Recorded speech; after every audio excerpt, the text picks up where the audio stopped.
Namaste. In this video, I am going to explain sacred texts of Hindu Dharma. When we generally visit a bookstore and ask for any book on Hindu Dharma, we find a galore of books. We do not have a single text attributed to a single prophet. Instead, we have several texts which were revealed by sages over a period of time. These sacred texts can be classified into primary and secondary texts.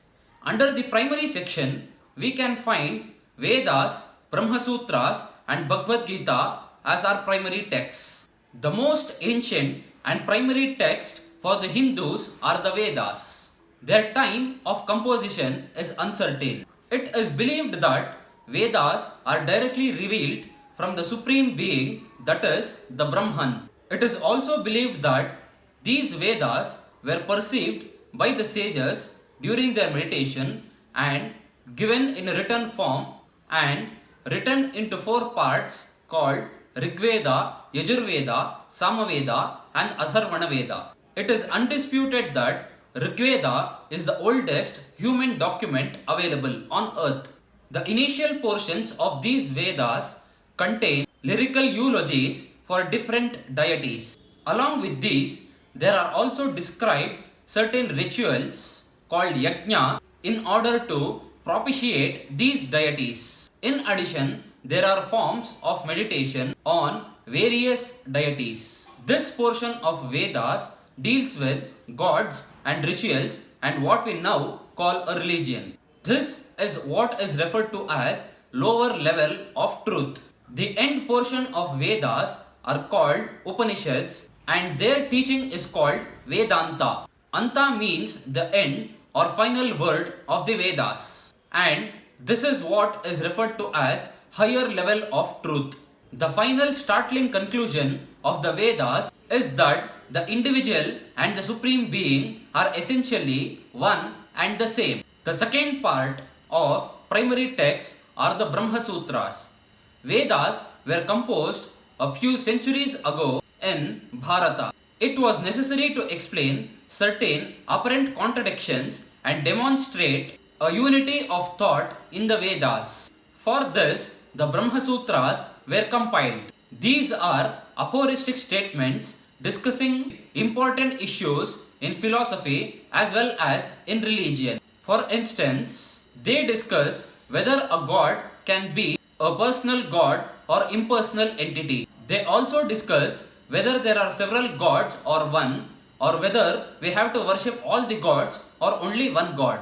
The third part of primary text is the Bhagavad Gita. This is the most important book for Hindus as it guides man in every aspect of life.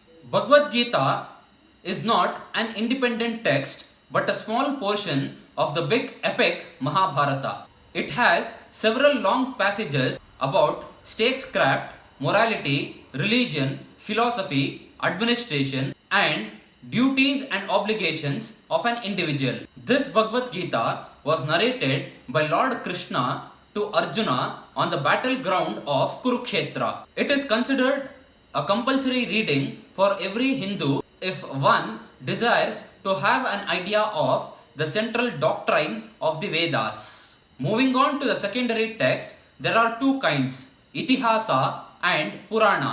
The Vedic sages had a scheme for transmission of knowledge. They gave the core texts in the form of Vedas. As the philosophy of Vedas is not easily understood by all, they wrote popular texts to spread the message of Vedas. These popular texts are called the Itihasa and Purana. Sage Vyasa defines in Mahabharata as Itihasa Puranabhyam Vedam Samupabhrayet. It means the message of the Vedas has to be popularized through Itihasa Puranic texts. If the Vedas are the text of law, the Itihasa and Purana are the studies in case laws. If the Vedas elucidate Satyam Vada, that is, speak the truth, these secondary texts gives several examples of people who implemented this injunction and how they came out successful in spite of facing several issues in the course of implementation. While the primary texts can be called as software of Hindu Dharma, the secondary texts can be called as its hardware. The epics like Ramayana and Mahabharata are called Itihasa, historical narrations, and the mythological tales were called Puranas. These Itihasas and Puranas, though secondary in nature, are very important from the point of building values in the society. The family values and social values in the Indian society are still intact because of hundreds of stories from Ramayana, Mahabharata, and the other Puranas. These secondary texts played an important role in keeping the society together even when the Hindu society was under severe attacks in the last 1000 years. However, in case of any philosophical doubt, we have to refer the primary texts and not the secondary texts. So, now we come to know that the sacred texts of Hindu Dharma are Vedas, Brahma Sutras, Bhagavad Gita, Itihasa, and Purana. Studying all these sacred texts gives us a fairly good idea of what is Hindu Dharma. Dhanyavad.